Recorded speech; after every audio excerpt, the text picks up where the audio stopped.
I will call this meeting to order and note that all members are present, and Ms. Kaufman is going to tell us about our pledge leader. Okay, we have Tommy Mattis from Cherokee Elementary.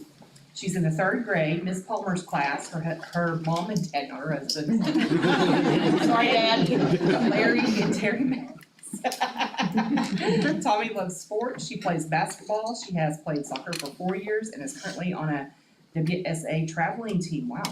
She also likes art and music. Everyone please stand.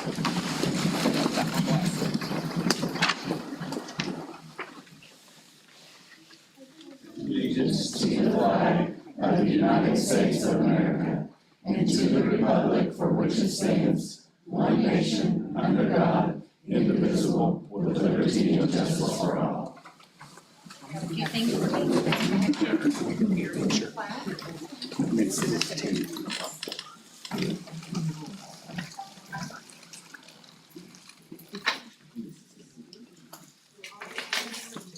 Turn around out there, we're gonna take a picture of it. Let's do this way.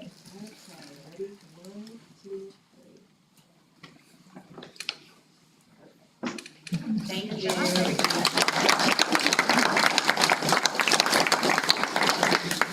Oh, sweet sister Sabina. What about me? Give it to him, sister.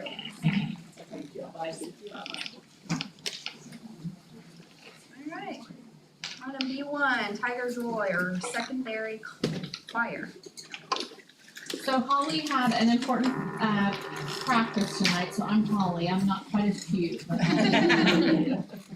this past November, Tahlequah High School vocal music students, along with some rock star sponsors, made their yearly trek to Durango, Colorado, to participate and compete in the annual Ticket to Broadway Cabaret Master Classes and Contest.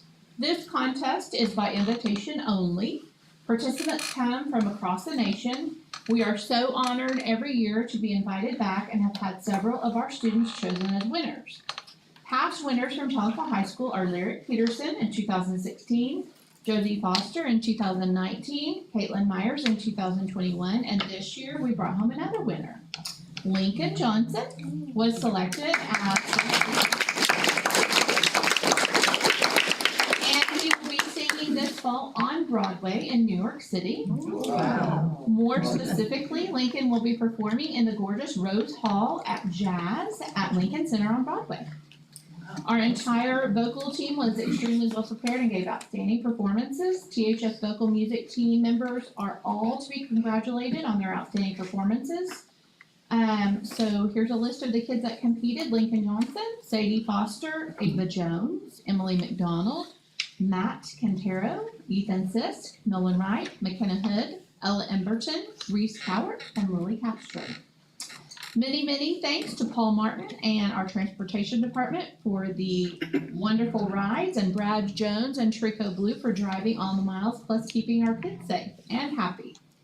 As a result of our many years of participation, Tahlequah Vocal Music Program has made a name for themselves. The producers and stars of the Durango contest are now coming to Tahlequah, along with many New York cabaret stars, to perform on May 13th in the TPAC.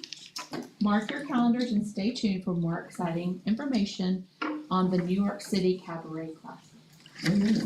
So Lincoln got $1,000 check, which he's already received, but Mrs. Sisk wanted you to have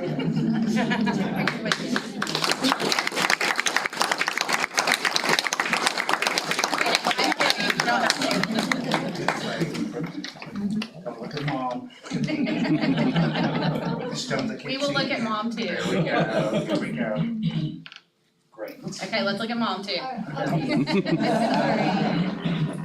We should have had you prepare something for us, but I don't. We always ask our performers to perform. We should do that. And I think he got it from his mama. She's a good singer too, though. Thank you. What did you perform? If by Bread. I don't know if you know. Yeah. Yeah. You made us feel old because they had to sing a song song that was over 50 years old. And so when Oh. 50 years old. You gonna take back your yam? All 50 years. That is one of the cabaret competition rules, this one has to be at least 50 years old. It's really an awesome, like, we have a cabaret night where like, what did Fall Follies and some of the kids did their pieces, it was wonderful. Very good, congratulations, Lincoln. And you all are welcome to stay, but you're also. we've got 7 children at home, so we Okay. We'll take a little pause and let you. Good job. Thank you so much. And second, we have academic achievement, Robbie Batson. Robbie, you wanna come up here? You love the spotlight. Sure he does, yeah. Stand right here when we talk great things.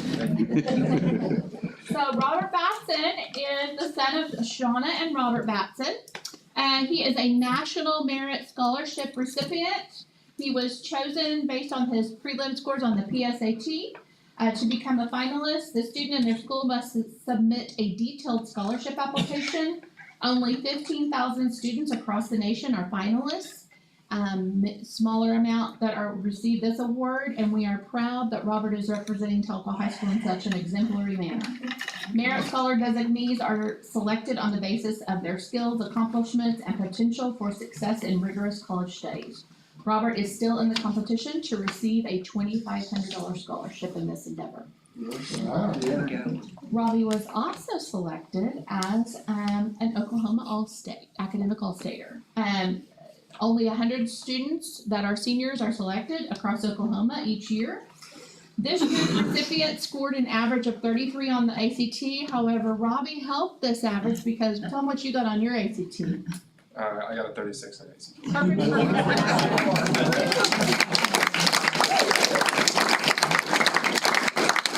would say he helped raise their average. Their average GPA was 4.25. I bet Robbie's was higher than that.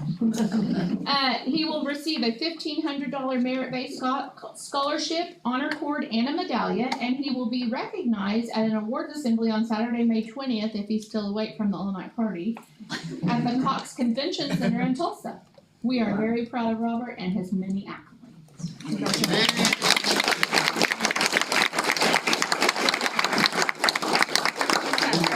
Go first, Sean. Okay, thanks. Where are you going to visit? How are you?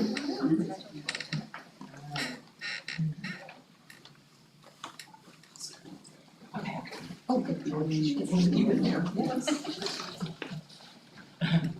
Remember, I'm first. Congratulations.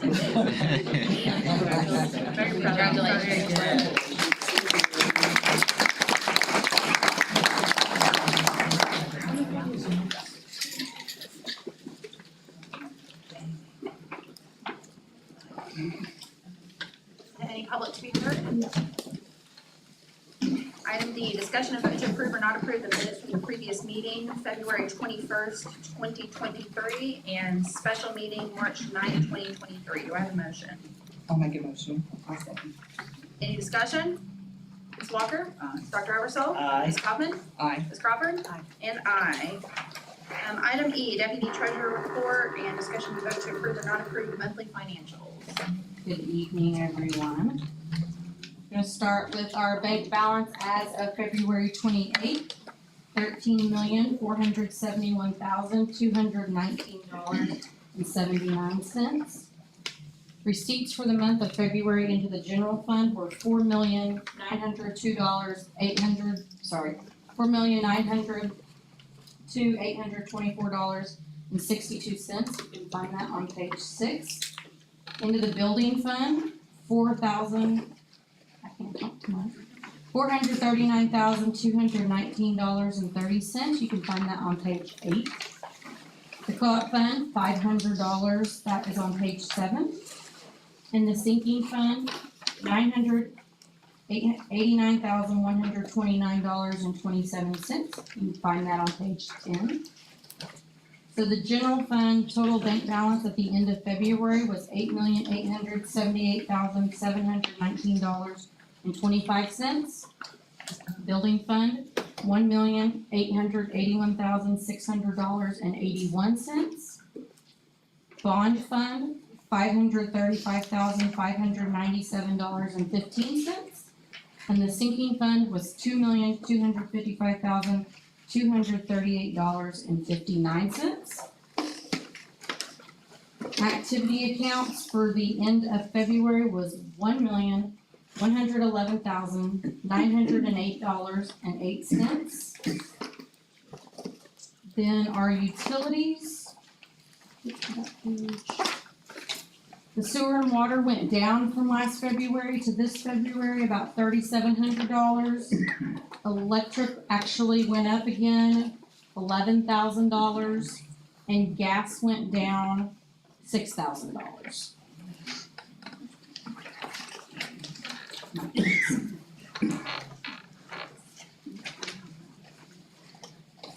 Our carryover is growing, isn't it? I mean, we're seeing, it seems as if we're, Yes, we will, and we'll know more what our carryover is gonna be when it gets a little bit closer to like May, June time. But we are noticing that it is climbing, and we are working to get it higher, of course. because it had been, it gotten. The other thing that factors into these numbers is like when we run our claims and stuff on a monthly basis, if the State Department is slow of paying us for reasons, that will also change what these numbers are also. But so right now, we're on time for everything, so right now our balance just keeps growing. We had about a $3.6 million carryover, and we know we want about a $4.6 million carryover. But with some meticulous accounting and watching what we're doing, we expect to make good strides on that this year. I know for a while we stayed at around a $5 Yes. million carryover, a couple of times 6, but Last 4 years, it's been lower than that, but prior to those 4 years, it stayed around 5 million. And that's really what we would like it to do, and especially with the next year when all of the COVID money will be gone in the next year. And so, we're kind of preparing for that cliff that you're possibly gonna go off of with that big influx of money that we have. And just today, we had a meeting with a company that we're going to have an MOU for you guys to look at probably at the next meeting on some energy management things and a possible grant that we're going to apply for. And those are things that, there'll be big projects at the start, but they will have huge energy savings in the long run. So we've got some good plans to get that back where it needs to be. and what percentage again is considered a really strong, viable, About 10. about 10? Okay. Any other questions? We also have requests for approval for a new account, Telephone Minds Matter Club, if I could get a motion for items E1 and 2. I'll make a motion to approve. I'll second. Any further discussion? Ms. Walker? Aye. Dr. Eversole? Aye. Ms. Coffin? Aye. Ms. Crawford? Aye. And aye. F, Principal Director Report, Ms. Mashburn.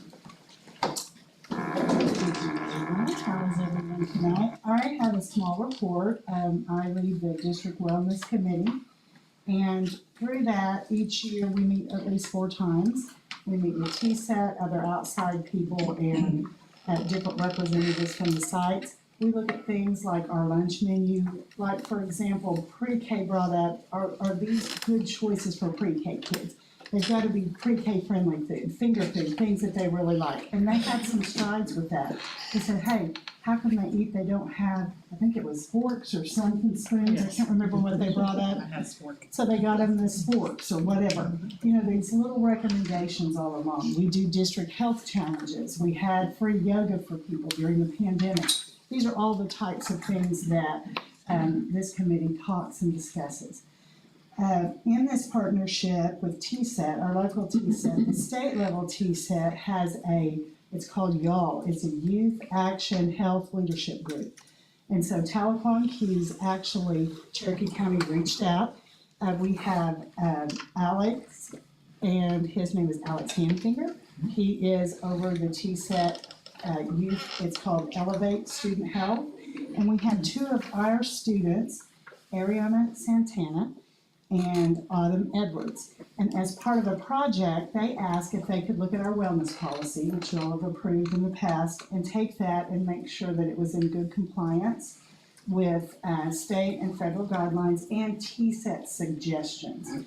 And so they have a little presentation as part of their project. They have offered some suggestions, just a couple of things, and in April, our wellness committee will look at that, look at our policy and see if we need to do any of those changes and bring that policy to you probably on the April meeting. Okay, so I would like for Autumn and Ariana to come up. They have an scope of practice with purpose with letters.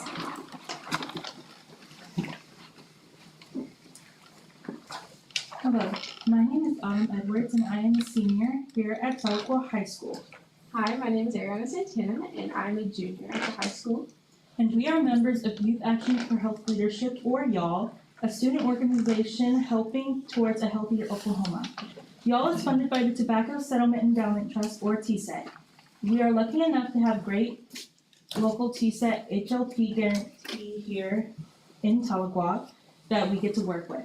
We are here representing Elevate Student Health, which is working to improve the health of Oklahoma youth through comprehensive physical activity and nutrition policies in school. As part of Elevate, we work with TSET to analyze our existing district policy that was passed September 13, 2018, and compare it to the Elevate comprehensive model that includes all federal and state requirements. High impact policy elements that have an evidence-based improving schools' health, and additional policy elements that we know are good but just don't have as much of an evidence base. The handouts we've given you include any policy elements that are in the comprehensive policy that aren't in ours. It also includes notes where only slight changes in wording would be needed.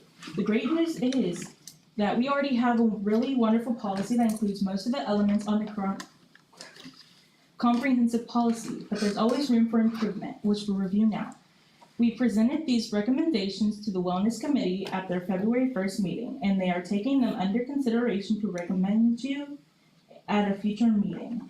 With nutrition, first we'll review the nutrition portion of our policy. The only thing that we have to add to meet the Elevate standards is nutrition requirement 5. Other foods and beverages provided on a campus must meet the USDA Smart Stack standards. Our policy currently says should meet instead of must meet. So if we just change that one word, we'll be meeting all federal and state regulations and the Elevate minimum standards.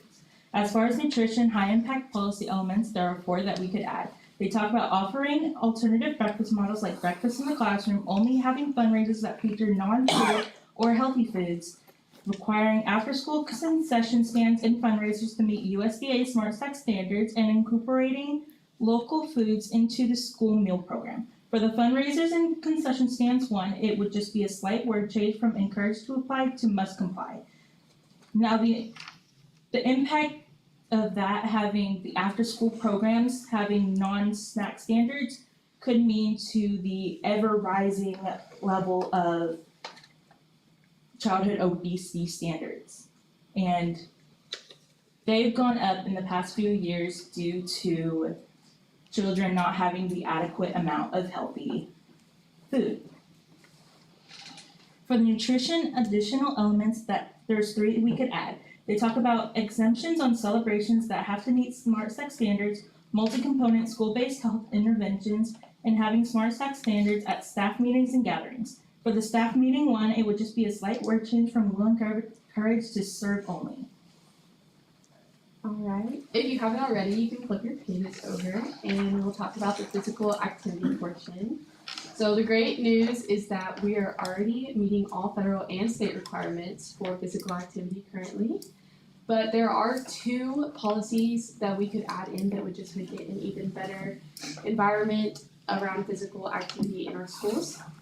As a personal athlete, physical activity is very important to me.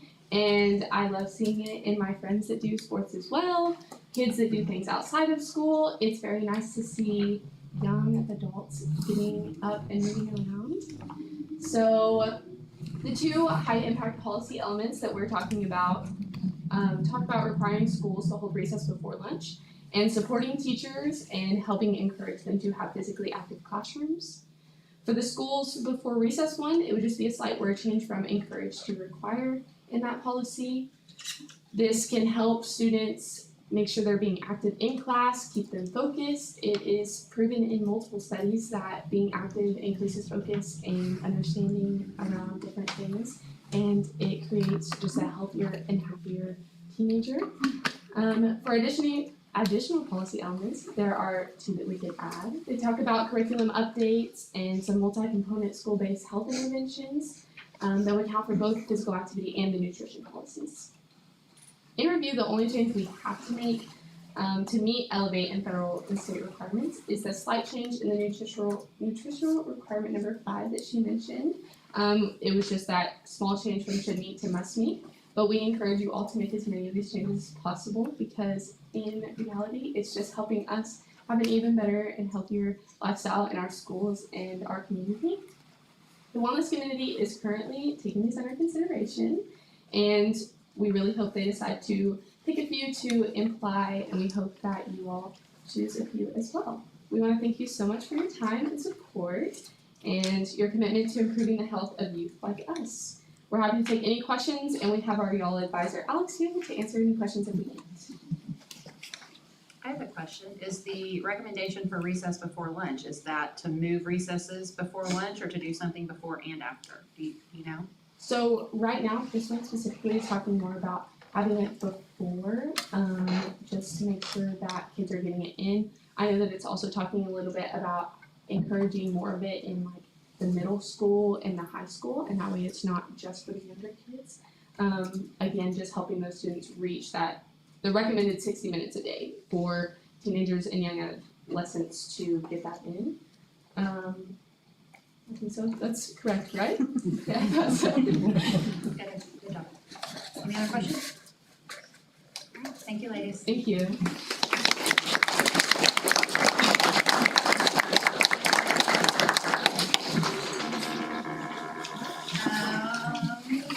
F2, transportation.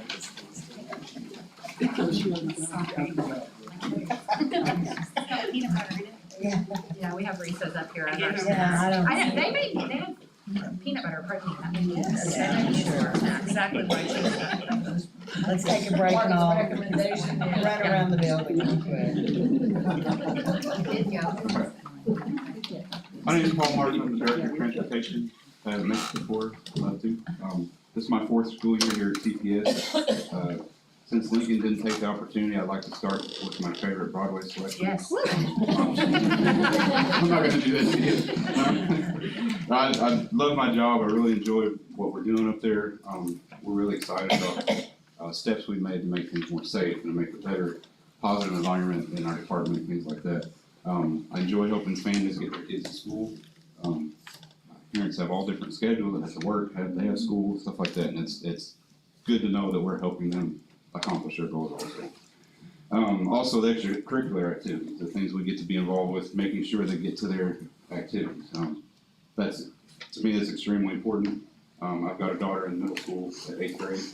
In 8th grade, she does choir and academic team and all the other classes, take it or leave it. You know, so those things are really important to her. And I know a lot of kids that motivates them to keep coming to school. And for us to be able to get them where they need to go, that's a big part of our motivation. Our focus is on safety, and anytime I get to talk out loud about transportation, we're gonna talk about stopping for the bus, regulations around being safe on the road with our bus drivers, with our students. We put extra emphasis on this area. I put together a PowerPoint and training sessions, which my drivers love. But we put this together at the beginning of the year with just some stats and some things that we gathered up. As far as our department goes, we've got 22 bus routes that run right now. All of our drivers in the district, this includes coaches, teachers, anyone that has a CDL, we have 56 total drivers, 37 buses. All our buses are equipped with camera systems, which help a lot with security. 7 of our bus routes are equipped with cameras on the stop arms. So we can actually see if someone runs a red stop arm, we can get a picture of their license plate, everything. Have we had any of those that we've been Yes, reporting? yes we have. And have they been, do we find out if they have been ticketed or? we report it, as far as the police department, the answers we've gotten from them is if they don't see it, they can't write a ticket. We're pushing for more of that, and I think that their limit right now is they can send a notice to people that you were, photographed doing this violation, stuff like that, so we're pushing for more of that. We could probably send a notice too, with their name on our agenda. Yeah. Let the community know that they're driving around school buses when kids are getting on and off the Like the bad shepherd hill. into the grocery store, Yeah. see this, yeah, that'd be nice. Our activity buses are not equipped with loading and unloading safety devices as far as stop arm, the red flashing lights.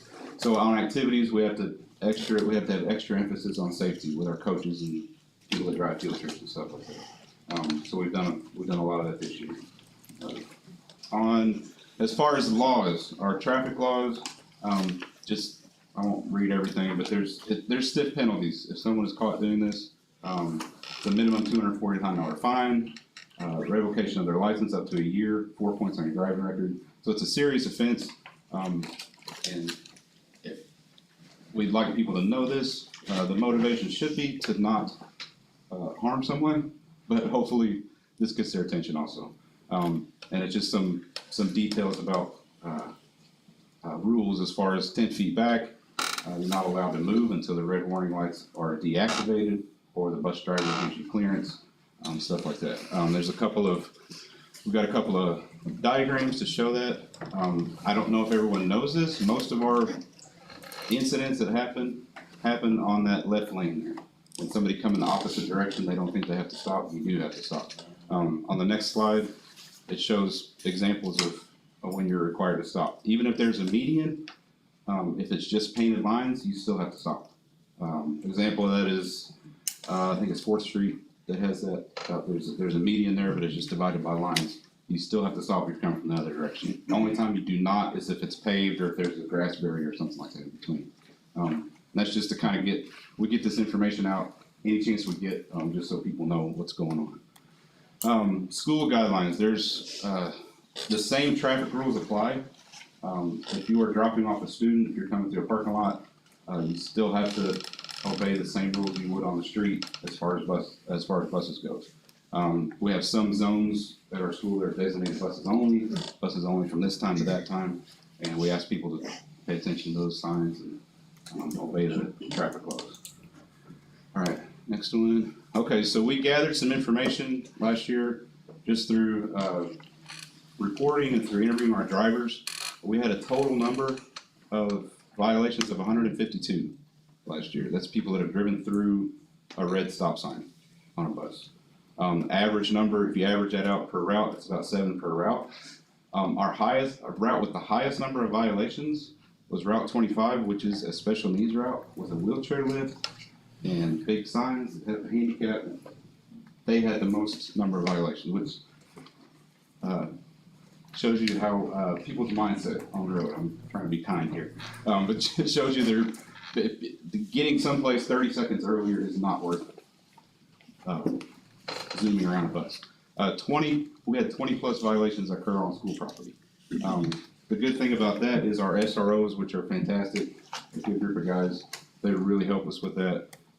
They watch the bus lines for us, they watch traffic, and they're a big help. So we're working towards that. Some countermeasures and goals, we try to make all pickup and drop-offs on the right-hand side of the bus, so students aren't having to cross the street. When they do, they never cross more than one lane. We've worked towards these goals by rearranging routes when we need to. How can we reroute? How can we go around, even take the long way around, whatever we need to do. I'm a percentage guy. If we decrease the number of percentages of times that this is happening, it'll decrease the number of accidents possible. Emphasis on loading and unloading procedures. Like I said, the activity buses don't have all the safety devices that a route bus does, so we put extra training into drivers that don't drive regular routes. And our goal is to reduce by 50% each school year. I don't have any final numbers for this year yet. We're still gathering that data, but it has gotten better as far as just getting the word out there. Our SROs have their antennas up for that. They can stop people out on the street, not just on school property. So they've been a big help with that. Of course, the end goal, our purpose is to get everyone safe, all the students safe, keep their families safe. That's, the goal is, I come from a logistics background, and we always talk about on-time delivery. And so we talk about that at our department too, but just the cargo's a little bit different. It's a little more precious. So we're very focused on keeping everyone safe, getting the word out there, getting information out there as far as what the rules are, what we can and can't do. And our, again, something that we always emphasize, you see it up on our screen, if you come up to the transportation department, you'll see it on our paperwork, everything. Our mission is safety, dependability, and positivity. We wanna be safe, we wanna be on time where we're supposed to be, and we want everybody to have a positive energy about them. The bus drivers are the first ones the kids see in the morning, and the last ones they see in the afternoon. So you see that too, first and last, we're always talking about first and last. And we want a positive, safe environment for them to get to school, or to their activities, sports, whatever. Thanks for your time. Now the question, I'm at. The warnings that you've gone through the police department and they say they can write warnings, I wonder if possibly those could be placed in the newspaper. That's something we can check into. Because that's kind of raised an awareness, and you know, under the traffic issues that are placed with. My argument is always and that those sorts if you drive through a red light, Yes. snap a picture, be sure you get a ticket. Yes. So I don't know, I'm not sure what the difference is, but We don't know who they are because you get a picture of the driver's license. The police department only knows who they are because they have access to run people's, or not driver's license, their plates, so, but, I mean. There was an example of, I'm taking too long, but somebody coming the opposite direction, got a driver reported that had somebody run, so I looked at the camera, you see it right on the stop camera, and from way back, this car comes and never slowed down, and all you saw was the top of the person's head. So we're looking at the phone like this, he's blaring the horn, and the kid's coming across the yard, and they know to stop when they hear a horn, so they stopped, and the driver looked at it and went like this, and then drove right past. So it happens, and so we're trying to get the word out there and let people know it's not okay. So whatever we can And do, this is a good place we're to get gonna the word out. look into all avenues that we can. Well, maybe a police car could follow that sped bus for a day or two and. If they allow us to tell People them. usually do the same route every Yes, morning, yes, right? Same direction, same stop. What they can do, they told us if we have, high incident areas, we can tell them and they'll position somebody there. They've done that a couple times. Okay. That would be good. We're doing everything we can. On the activity bus, the lack of arms and stop sign, is that a resource issue or is that because, I know those buses look different and. No, it's just how they're set up, cause the activity buses don't drive routes. So they're always picking up in a parking lot or at a ball field or something like that. Is And that if they're a something we route would bus, want? I would welcome any kind of extra safety devices, but, normally what we'll do with an activity bus is pull up in front of the T-Mac or something, turn on the hazards, stuff like that. Parking lots are dangerous because They are. people whip around Yeah. Not paying and attention. kids jump out and. Absolutely, and that's the emphasis for our drivers too, is for us to do everything possible to make that not happen. And if you watch, our drivers are fantastic, we have a lot of great people here, that have a lot of experience, and they know there's a 16-point thing for every stop that they make. So it's turn signal, check traffic, pull over, check traffic again, put out the stop arm, check traffic again, watch the students, and they have to do all this at every stop, and they do it so instinctually, but it's, they're very good at what they do. And we can control it up to a point of somebody that is either negligent or doesn't care and, blow a screen at it, but, the students are instructed to not cross until we signal. So. Has the construction at the south end of town impacted you on that? I know we probably have a lot of routes. Yes, it has. Slowing those down a little. It's another sore point. I go through twice a day. It's been fun when you're stuck there in a bus and the kids are getting a little louder. But it hasn't been too bad. I drove a route for a couple weeks that goes through there, And anything that somebody stopped and motioned me and let me come out, so people are helpful. Any other questions? All right, thanks, sir. Thank you. I will say, this is Paul's first, experience as a leader for Tahlequah, and he has done an amazing job as the transportation director. And his presentation speaks volumes more than I could say right now, but thank you, Paul, for, for what you do every day. I'm certainly blessed to have you. All right, superintendent report. All right, because he was so long-winded, just kidding. Now, today, we have started reporting the number of souls that we are affecting every day. And so we have 506 employees, 3,568 students right now. As of March 20th, we had 190 pre-K students, 426 at Cherokee, 510 at Greenwood, 496 at Heritage, 673 at the middle school, and 1,273 at the high school and Central. We have our transfer policy that we have to do quarterly on this board agenda, and we're pretty full for transfers for the remainder of the year, and we will set the new capacity in the June board meeting for July 1. But as always, those are on our website if you want to know the exact number of spots we have. Bond project updates, the indoor athletic facility, the earthwork should be completed in the next 2 weeks. And they're scheduled to begin the foundation work on that on April 3rd. So we're getting a little bit closer to getting some things going, so that's good. Lots of excavation going on at the football field. I mentioned before that we had to do some stabilization, I'm learning all kinds of new terms in this bond project, in the field, and that should begin by next week. And then they will be able to start proceeding with the rest of the field work. We did have that special board meeting on March 9th to accept and reject some of the bids for our new projects at Greenwood and Cherokee. And we started that rebid process last week on spring break, so that's already getting going.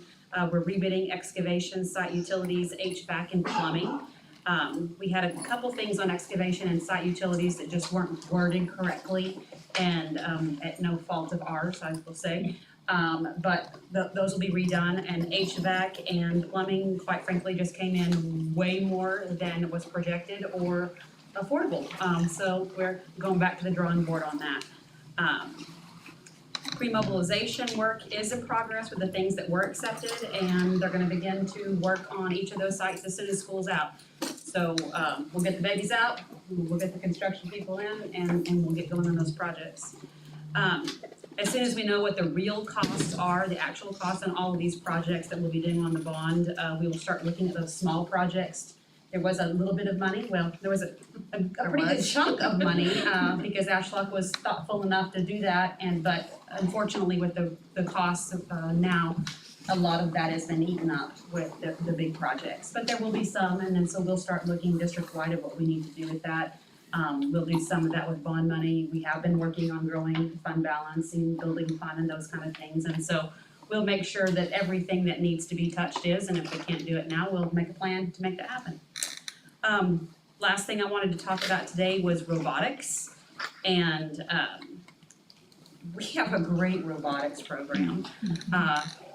So great that I asked Ms. Tinsley to, give me a few words to say, and I think I got a 2-page essay that was very relevant. You guys would have been proud.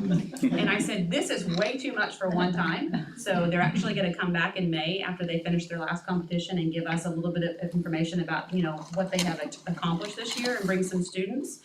But just so you guys know, we have 61 students on elementary and middle school competitive robotics teams this year. We are the largest competing Oklahoma VEX IQ program in Oklahoma, and we won the most awards this year. Our coaches are Kim Tinsley at TMS with 6 teams. Cherokee has 3 teams, and they're coached by Mark Geiger and Morgan Smith. Greenwood has 2 teams, and they're coached by Shelley Cox and Taylor Horn. And Greenwood was out of robotics for a couple years, so we were super happy to get them back into the robotics, because I think most of it probably started with that building. Is that correct, Nikki? Heritage has 3 competitive teams, coached by Brandy Franks and Kristen Wadley. Just in case you don't know what robotics means, teams compete and judged in robot performance competitions at each tournament. Members document their robot builds and autonomous programs in an engineering design notebook. At tournaments, they submit that notebook to be judged, and students are interviewed about their robot, game strategies, and accomplishments. They also must perform in front of judges, their individual skill challenges. And then they do a teamwork tournament where they sometimes do teamwork even with what they have created, they have to code to do something, and they even do that with teams from other places. So it's a big learning experience and collaboration and teamwork. They work together with teams to score as many points as possible during the teamwork match, and they have to learn to communicate in a variety of ways to effectively score points. Our TPS Robotics competed in 4 regular season tournaments, and all 14 teams competed in the Oklahoma VEX IQ State Tournament. We had the largest representation from one school at the state tournament. Heritage hosted its first robotics tournament in November. TMS has hosted 2 regular season tournaments, one in January and one in February. The January tournament at TMS was a first and second year robotics teams in Oklahoma. The TMS robotics teams members that were not competing served as mentors for the other students that were new. And the February tournament was 2 tournaments in one because there was a middle school division and an elementary division. TMS Robotics, Miss Tinsley, hosted the Oklahoma VEX IQ State Robotics Tournament at the NSU Event Center in March. And it was huge, and it was such a big undertaking. She planned, she organized, and she ran the event for the state. And coached her 6 teams at the same time. So we all visited, Carr and principals were there, Miss Mashburn was there, I was there to see what these people are doing, and it just takes up the entire event center. The entire NSU basketball is just covered with teams and kids and robots and all kinds of things I don't even begin to understand. But it is absolutely so cool. These kids are so excited, and they have just knowledge that amazes me. And we've got kids that are doing that as young as 2nd grade at Heritage, 1st or 2nd grade, right? Your team's Second grade? So if they're coding robots and building robots at 8, what are they gonna do at 18? That's amazing. So at this state team, there were 40 teams from across the state. It was competition, judging, interviews. They found a lot of success. There were 12 World Championship advancement spots between middle school and elementary, and our district got 6 of those 12 bids to Worlds. Our teams have won a combined 40 awards this season, and they're gonna compete in the some upcoming tournaments. 3 of our teams from the middle school are going to the U.S. National Robotics Tournament in Council Bluff, Iowa. And those same 3 teams will compete at the VEX IQ World Championship in Dallas as well. 3 other TMS teams will compete at the TSA State Tournament in Norman in April. And our 3 of our elementary teams will compete in the World Championship also in Dallas. All 6 of these teams that compete at the world level will be interviewed remotely in the next 2 weeks for the VEX IQ World Championship. Their interview will be scored, and that will go towards their various awards that they could win at the tournament. And they are currently working on fundraising for all of these tournaments. Cherokee Nation does help us. I think they pay for all of our teams that go to Worlds, they pay all of our entry fees. And then they do fundraising all year long to pay for this. We have used our 21st Century grants to do a lot of this work. We use some of our Indian Ed money to do a lot of this work. And this year, because it has grown so much, we'll go into some of our general fund. So we'll be looking for ways to continue what we're doing as long as we can afford to do what we're doing. But it's such a successful program, and I really just wanted to brag on Miss Tinsley. Wave, Miss Tinsley. Because, she's works all day at the middle school, runs 6 teams, works in after school. She is there till 8 or 9 o'clock at night, I swear almost every night. And I think she works weekends when I work weekends. And your dedication to this program has been fantastic, and I just wanted to say that publicly, so thank you for all you do. So she's going to bring some students and some of the other coaches in May, and they will have finished all of their competitions for the year. And we'll get to hear all the other great things that happen between now and then. So, You have them bring a robot and one of their notebooks. Yes, we will. I judged the one at Heritage, and it was, you say notebook and you don't understand, like these, from the day their class starts, they have to keep this notebook. They're not allowed to tear out pages, so if they mess up, they have to strike through it, and it goes from their brainstorming process to what they're gonna do through the finished product, and then testing and what they need to change, and then you go interview them about their robot, about their process, about their teamwork, and it was a long, tiring day. But it was so impressive, and those kids are, you know, it's not just the technical skills, because they do the interview and because they have to interact their team when they're doing their final thing, you know, one of them gets it for 30 seconds and they have to hand off and the other team members tell them what to do. So it's not just like hard tech skills, it is like wraparound skills that these kids are learning, and it was so very impressive. Like, yeah, I had fun and I knew nothing about it. I'd only seen the battle bots or whatever on TV, you know, I didn't know what the actual robotics competition was, and it was fantastic. And that group of kids they were just smiling, and the older kids were encouraging the younger kids, and it was really special. Thank you, we appreciate And it. high school is going to start doing some competitive robotics, I think, in this next year as well. That's been something Miss Cloud had really wanted to get in as soon as she started, and she's been working to get that We started. gotta let for these the middle next year. schoolers, when they're at the high school, have something to do. Well, I think it's Miss Tinsley's fault, love her. She's created this love for her kids, and they wanted to compete, you know, at the high school level, and we wanted to entertain that and have that for them. So yeah, we're working on that. So thank you. I recently had crossed paths with a young lady that was trying to start it at a college as well. So, you know, you could get these kids from second grade through way up. till they get really good jobs because they know how to build robots. Awesome. Thank you. Thank you.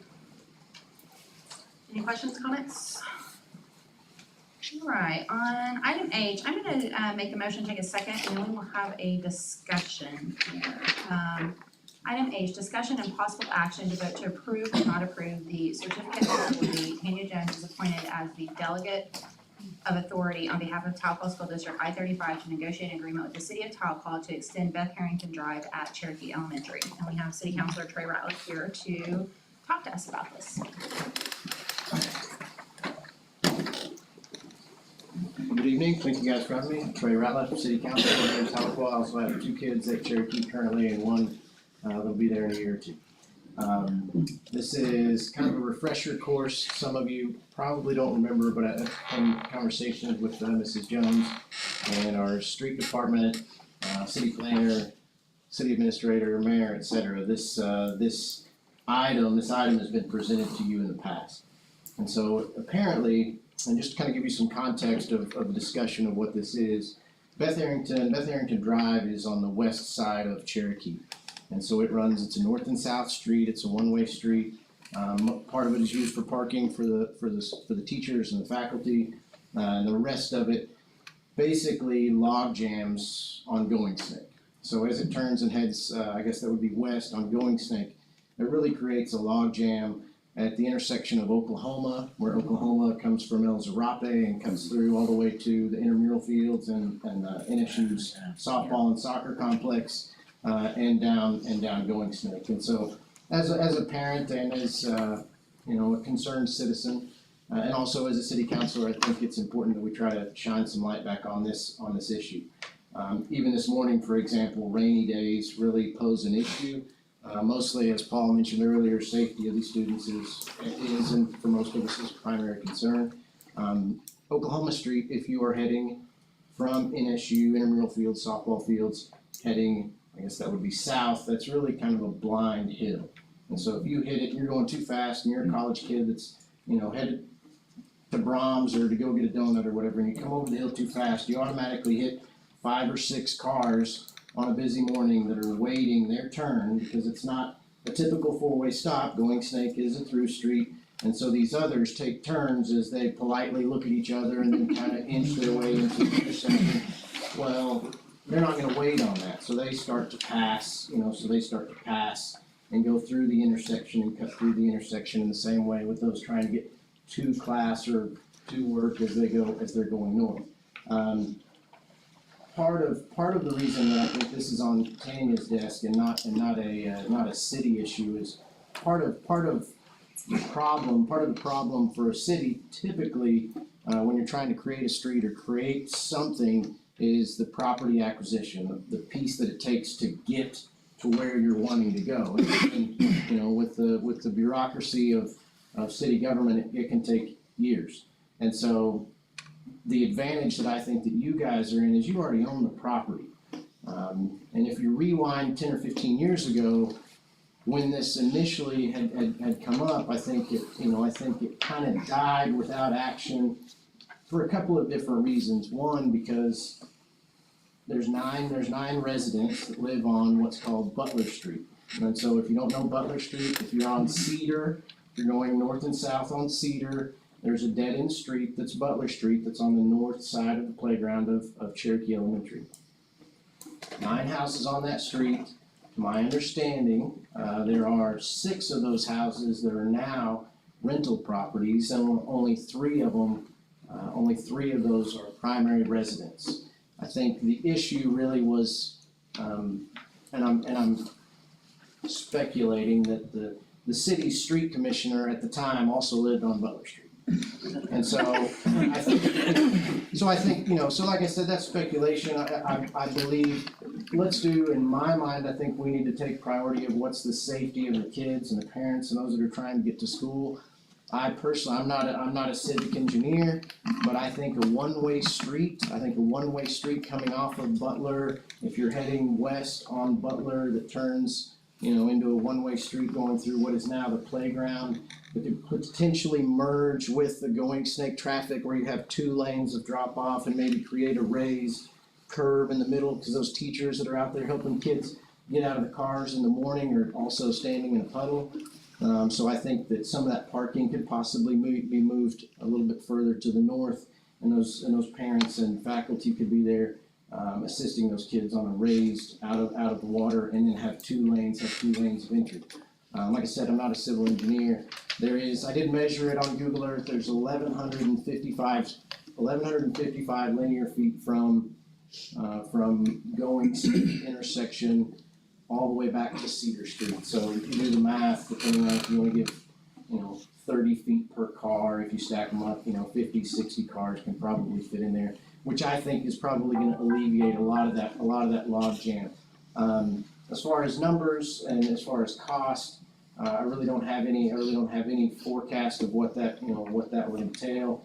I know that if this body does grant Mrs. Jones the authority to discuss that with city, to my understanding in the past, the kind of informal agreement was that the public schools would pay for the materials, and the city would come in and create the road. So with that said, that's really all I have. If you have any questions. I don't have any questions. Our land? Right, it's Cherokee's, yeah. Cherokee, so we're contributing the land and the materials would be the. Right, so it's basically granting an easement, right? Then of course, I think you would wanna move the fence and potentially incorporate a sidewalk, but you will move that, 15 or 20 feet to the east. I agree totally, something needs to be done, because I come through there at times when it's dangerous. Well, and for most of us, it's just, we're used to it. Rainy days, especially the first week or 2 weeks of school, as it takes a long time to get those kids unloaded and get into that rhythm. But with the constant turnover of the college kids that live in a lot of those houses throughout that area, it's problematic for them because they're impatient. Kind of like what Paul said, if they're gonna zoom around a school bus, what do you think they're gonna do at a log jam intersection? They don't know to take normal street. Pretty good contingent of walkers and bikers in Cherokee too, because of the neighborhood that it's in, so those kids that are walking to school, and it is, that's when you see you're at the 4-way that's not a 4-way, and once a week I almost see a wreck there because you have 2 people in opposite directions passing the people who are waiting in car line. And if you were coming down the Butler, the only traffic you have would be the people there that were leaving, or if they were happening to come to their house in the morning. There would be no cross traffic there. And it's a very small, I mean, I live on a dead-end street too, and don't get me wrong, I don't wanna open up my dead-end street to allow, but at the same time, if that's gonna be what's in the best interest of the kids, then I think that would be reasonable, and especially 10 years later when that's not the primary residence of most of those folks that live on it. I counted just a second ago, there's roughly 30 houses in that Going Snake Logjam area that are affected. And so I would think you'd be able to reduce that number by half, even though you're gonna create some issues on Butler. And it's not a full-on solution, but it's definitely some alleviation to the situation that you've got now. My thoughts anyway. I was not, the first time I had to drop a kid off at Cherokee, and I griped about it, everyone else in this town said it's been that way for 20 years, 25 years. Well, and we're not losing students, we're not losing students in the district, we're not, it's not like 10 years from now, it's not still gonna be an issue if some action isn't taken, so I think now it's just a bit of time. We will be doing work in that area, as part of the bond anyway, so, Trey and I drive the same route every morning to drop kids off, and it is needed, and I am in favor of it. What we will be voting on today is simply to approve Tanya as our delegate to negotiate agreement.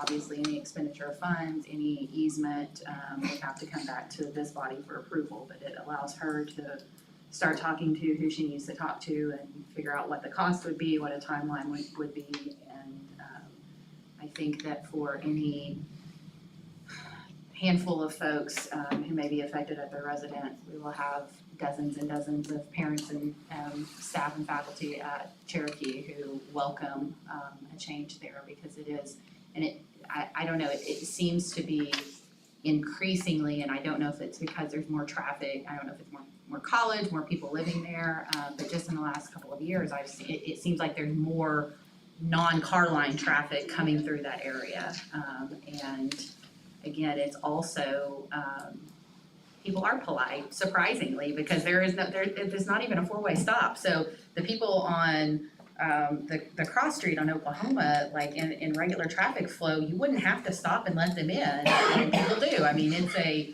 1, 2, 3, 1, 2, 3, and it's fairly orderly, but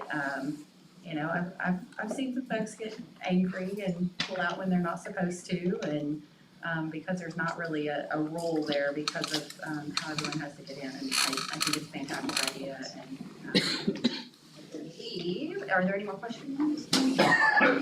As we look at this and we grant you this authority, is it possible also that we look at other, because the people on Butler are going to have some feelings about this, look at a way to come in from Cedar, some loop into our property, or what is the street that runs in front of what is now Cherokee? Ward. Excuse me? Ward Street. Ward Street, okay. On the south side? Yes, so,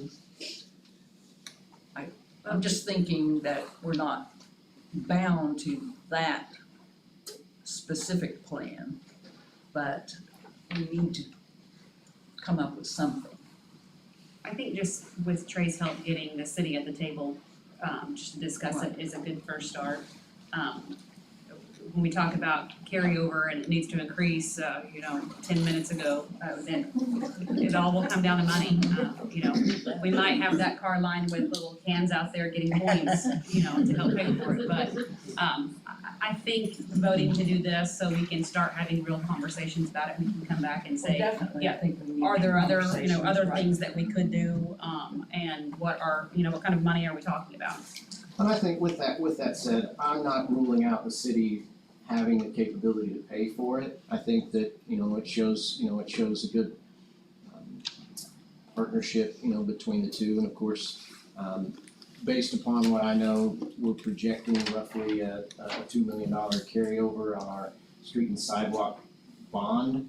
that's getting ready, you know, that's gonna expire in a couple of years, so this won't be something that happens anytime soon. We're talking about getting something started that dirt may move next summer, you know, I mean, it's just typically how it goes, so. Yes, most definitely. I think it's also because we have two entities, the school board and the city, that both, everything we do is in a public meeting. There's no, anyone who has an opinion is going to be able to tell us about it and going to be able to tell the city about it. So, this is not some kind of, like I said, authorizing her to negotiate. It's still anything, the agreement would have to be approved by the city at a city council meeting, by us at a board meeting. So it's not like there's something that's gonna be signed and, slip through that the public's not gonna know about it. So it would be a very, very open process.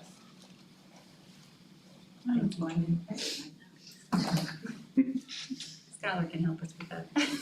And I think I made a motion. Did we get a second? No. Oh. Okay, well, I move to, You read it. I just read it, but I didn't move it.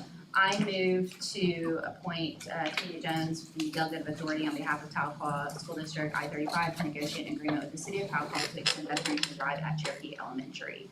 I'll second that. Any further discussion, questions? Ms. Walker? Aye. Dr. Eversole? Aye. Ms. Kaufman? Aye. Ms. Crawford? Aye. And aye. Item I, discussion and vote to approve or not approve the following surplus. Do I have a motion? I'll make a motion. I'll second. Any discussion, questions? Ms. Walker? Aye. Dr. Eversole? Aye. Ms. Kaufman? Aye. Ms. Crawford? And aye. Item J, discussion and vote to approve or not approve the following bids, items 1 through 4. Do I have a motion? I'll make a motion to approve. I'll second. Any discussion or questions? Ms. Walker? Aye. Dr. Eversole? Ms. Aye. Kaufman? Aye. Ms. Crawford? And aye. Item K, do I have a motion to approve item K 1, 2, 3, and 4? I'll make a motion to approve. Any discussion? Ms. Walker? Aye. Dr. Eversole? Aye. Ms. Kaufman? Aye. Ms. Crawford? And aye. Item L, discussion and vote to approve or not approve the schedule of encumbrances. Do I have a motion? I move to approve. Second. Questions, discussion? Ms. Walker? Aye. Dr. Eversole? Ms. Aye. Kaufman? Aye. Ms. Crawford? Aye. And aye. Item N, discussion and vote to approve or not approve the revised 22-23 school calendar due to snow days and distance learning. Do I have a motion? I'll make a motion. I'll second. Any question, discussion, you have any comment? It's spring, we thought it was gonna be warm, had to get the winter clothes out in the last 2 days, but we waited until we thought all of the potential snow has come through, and then we have to just update this so we can upload it to the state. Ms. Walker? Aye. Dr. Eversole? Aye. Ms. Kaufman? Aye. Ms. Crawford? Aye. And aye. Item N, discussion and vote to approve or not approve the revision to the policy 6025 student transfers. Do I have a motion? Make a motion to approve. I'll second. Any discussion, questions? And this is, we are, Tanya, I did have a question about that. The numbers, we were changing the numbers for each different levels. yes, And I'm assuming the change has to do with, number of teachers we have, number of classes that we run. Do we have a cap on the number of students with per class? I mean, have we done, is that part of how There are that- some laws that talk about class size, but not for most classes, so we set that internally. That's what I was asking, basically. Pretty typical that we would try to keep, the younger the grade is, the smaller the class. Usually elementary is pretty the same, so if we want 22 kids in a second grade class, we do that the same across the district. However, like Marissa's, Cherokee's second grade rooms are tiny compared to some, so those numbers have been a couple students down. And keep in mind, this is our capacity for transfers to come. Yes. So we could be full and have 20 second graders come live on Going Snake, and they're in district, so we have to take them whether or not there's room or not. Right. So this just sets what we can take outside of in-district classes. And I was just really wondering if we set in internal cabs. We do, I mean, we try To to the keep extent that, that- yes, okay. we try to keep them as low as possible for the lower classes. And 2022 for, in a kindergarten classroom, 20 is a really good number. Sometimes we can stay there, sometimes we can't. And then we also run into a little bit of an issue because Heritage is on one side of the zone, and then we have Cherokee and Greenwood that we can divide kids through. But our transportation doesn't necessarily go to all of those places. So sometimes during the year, we do get so full, say in kindergarten at Cherokee and Greenwood, that we might have to go to Heritage, so Paul would work with us and just have to change a route up, so if kid needed to be transported, they could be. But we try to even that out and keep them in the zone they're supposed to be in. And it's important to have classes at the middle school and high school level also. Yes. Keep in mind that seniors are just Hall second graders. They are. So when you're trying to teach them, Yes, that's what they are. yes, Grading the research. Yes. 100%. Any further questions, discussion? Ms. Walker? Aye. Dr. Eversole? Aye. Ms. Coffin? Aye. Ms. Crawford? And aye. I am going to make a motion to approve item O 1 through 7 with the following. Taylor Perry, Heritage, pending cert, speech path. Dana Bench, THS, pending cert, special ed. Hannah Hallward, THS, pending cert, speech path. And I'm going to strike from item 5, reemployment, attachment A, Katie Miller, career teacher, and Tawny Thacker, probationary 2. Do I have a second? I'll second. Any discussion? Questions? The two that we, I'm sorry. Go ahead. The two, just so you know, the two that we removed themselves with resignation letters because their families are moving from out of town. We would keep them if we could. Ms. Walker? Dr. Eversole? Aye. Ms. Coffin? Aye. Ms. Crawford? Aye. And aye. No new business? No, ma'am? We are adjourned. Thank you all. Yeah.